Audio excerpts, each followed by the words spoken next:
पिकाटची chicken माती ओटा तरी बांधू ग बाई. असा ओटा चांगला तर जात तरी मांडू ग बाई. असं जात चांगलं तर सोजी तरी दळू ग बाई. अशी सोजी चांगली तर लाडू तरी बांधू ग बाई. असे लाडू चांगले तर शेल्याच्या पदरी बांधू ग बाई. असा शेला चांगला तर भाऊ राया भेटू ग बाई. असा भाऊ चांगला तर दारी रथ आणील ग बाई.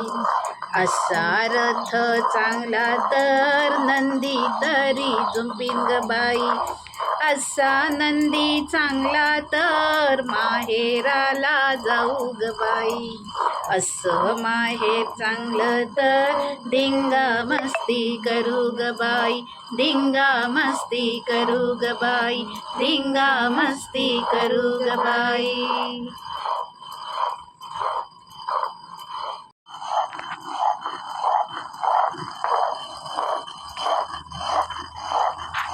अशी पिठी चांगली तर पिठलं आम्ही करू ग बाई. पिठलं आम्ही करू ग बाई.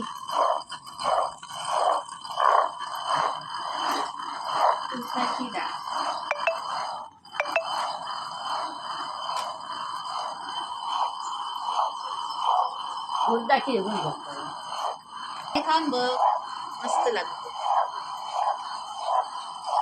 असले कुळीत खिसे भरून भरून घेऊन आम्ही खायचो. तो चांगला दाताना आणि हिरड्यांना महत्वाचं म्हणजे हिरड्यांना व्यायाम असायचा आणि दात मजबूत व्हायचे. हो, पावसाळ्यात आम्ही जास्त करून कुळीत भाजलेले आणि तांदूळ भाजलेले हेच मुठमुठ घेऊन खायचो.